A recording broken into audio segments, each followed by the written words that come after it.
Ассалаумағалейкум қазақ елі, амансыздар ма? Бүгін 8 маусым 2026 жыл.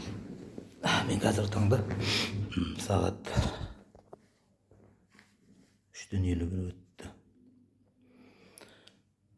Жалпы менің басымда жатқан осындай қысқаша бір оқиға десек те болады. Оны тарқатып айтып көрейін енді. Қазір таңда мен тура осы уақытта, яғни 8 маусым 2026 жылы сағат 4-тің шамасы болды.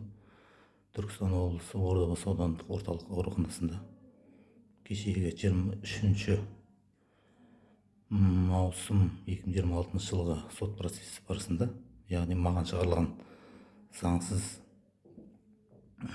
қаулының негізінде мені 5 күнге қамаған, яғни бүгін Ордабасы аудандық сотының судьясы Қ. Әбубәкір қаулы шығарды. 3 маусым мен 8 маусым аралығында сағат 10-нан 8 маусым сағат 10-да 5 күнге қамауға тұрады.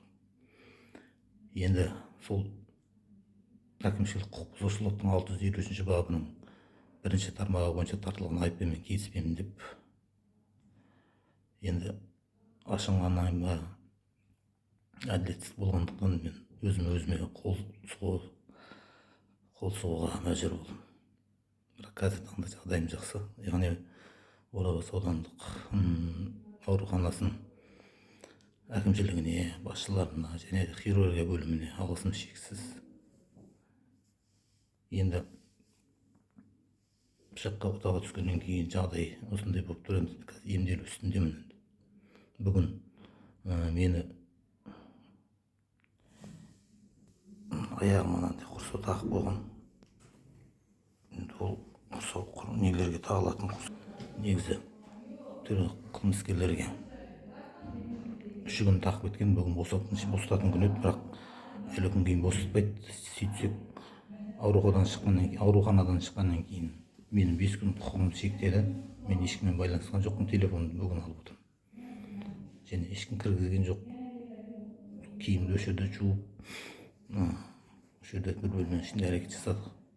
Енді сот процесі ертең ауруханадан шыққаннан кейін апарып, қайтадан 5 күнге тағы да қамайды.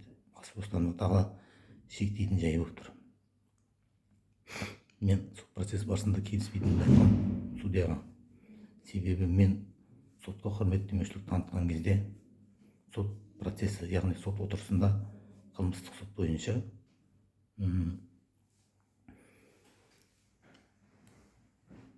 судьяға қарсылықты менің өкілім танытқан. 28 мамыр күні сот отырысындағы оның аудио жазбасы және видео жазбасы да бар. Мен әкімшілік құқық бұзушылық туралы 653 бапқа менің әрекетім сай келмейді. Өйткені мен судьяға құрмет танытпаушылық жасаған жоқпын. Себебі мен еңбек дауыммен келіп отырмын ғой, жұмыстан шығарғаннан кейін. Мен сот барысында судьяға қылмыстық процесс кодексінің 345-346 тармақтарының ешқайсысын бұзған емеспін. Бірақ сонда да Ордабасы аудандық сотының судьясы Мырзабеков және тағы келесі екінші судья әкімшілік құқық бұзушылық туралы кодекстің 653 бабын тараған бөлек сот отырысы болды. Мен, яғни құқық бұзушы болып мен айыпталдым. Сол жерде маған қанша мен айтып түсіндірдім. Оның өзіңіз видео дәлелін көрсеңізші. Сот процесіне мен шығып кеткен жоқпын. Судьяны құрмет танытпай қарсылық білдіргеннен кейін ғана шықтық. Айтсам тыңдамадым, бірақ енді билік қолында басқа да заң бар шығар мүмкін да. Енді амал деп көндік қой. Мен сол шығарылған үкімге өзімнің ішінара келіспейтінімді білдірдім, бірақ ашу кернеп өзіме қол соғуға мәжбүр болдым.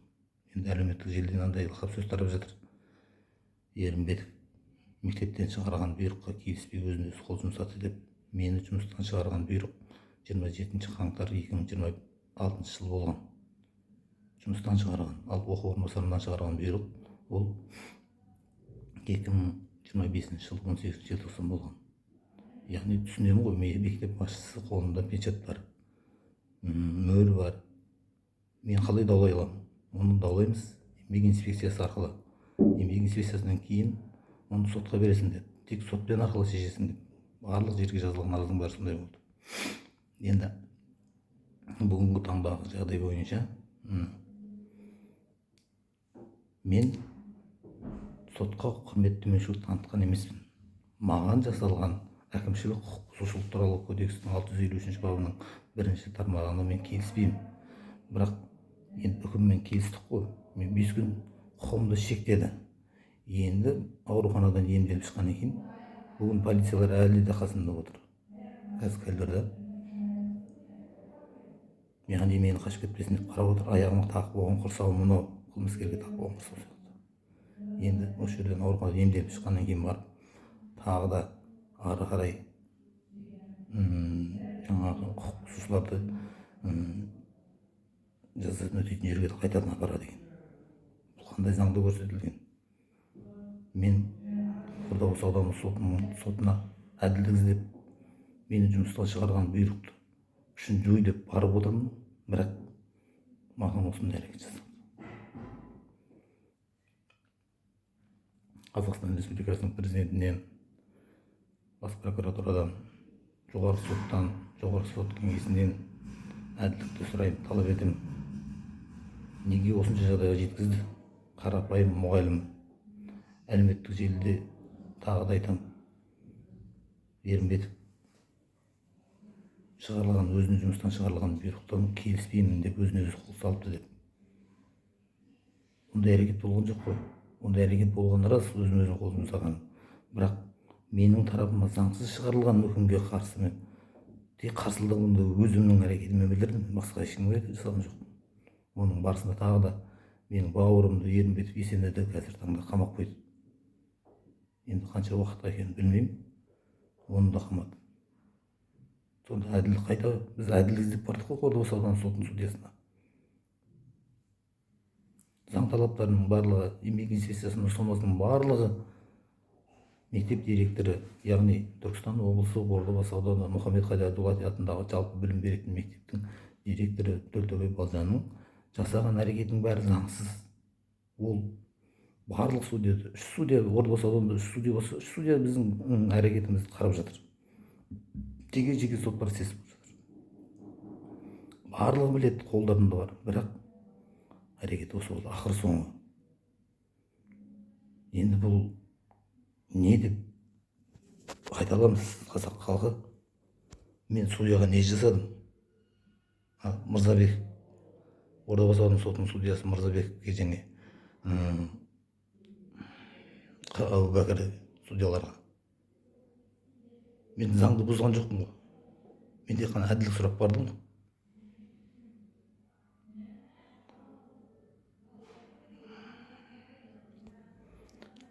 Егер де мен қазір тірі отырмын, сонда судьяларға адамның өлімі ғана қажет болса, сол кезде ғана әділдік орнай ма? Мен дайынмын, егер де әділдік орнайтын болса, өзінің жанын қоюға. Әділдік сұрап жатырмыз ғой. Әділдік сұрап барып отырмыз ғой біз Ордабасы аудандық сотына. Сау болыңыздар. Көреміз ақыр жағы. Енді әкімшілік құқық бұзушылық туралы кодекстің 653 баптың 1-ші тармағы бойынша 5 күнге қамау, яғни ол судьяға құрмет танытпаушылық деген тармақ бойынша тағы да 5 күнге. Қосымша 5 күнге тағы да акция қылып мені тағы 5 күн қамамақшы. Енді қаншалықты заң деген, мүмкін басқа мен білмейтін заң бар шығар. Қылмыстық процестік кодекс бойынша, әкімшілік құқық бұзушылық бойынша кодекс бойынша басқа да заңдар бар шығар енді. Жекеше айтты, соттардың жүргізетін жоғарғы соттың нормативтік қаулысында да бәрінде де онда жоқ қой, көрсетілмеген ғой.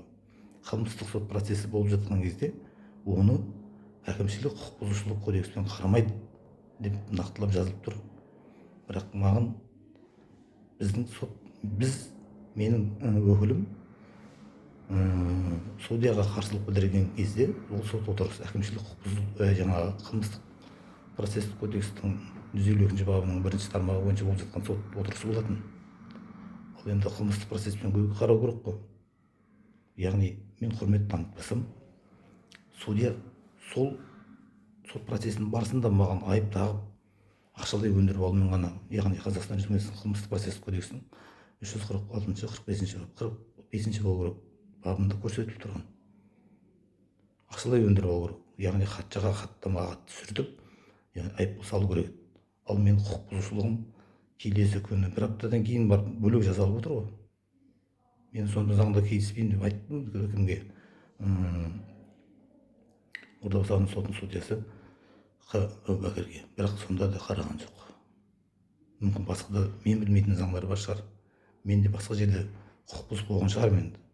Бірақ менің жасаған әрекетім барлығы сот процесіндегі, сот отырысындағы жасаған әрекетім қылмыстық процесстік кодекс бойынша, қылмыстық кодекс бойынша барлығы заңды деп ойлаймын. Мүмкін мен заңгер емеспін ғой. Дұрыс ережелерін оқымай қалған шығармын. Мүмкін судьялардың әрекеті дұрыс шығар.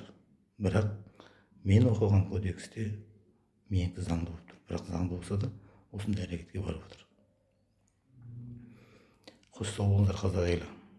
Енді көріп білмей біреудің артынан ғайбат сөз айту дұрыс та бұрыс та шығар енді. Әркімнің арында, әркімнің еркінде ғой. Ешкімнің аузын қағып болмайсың.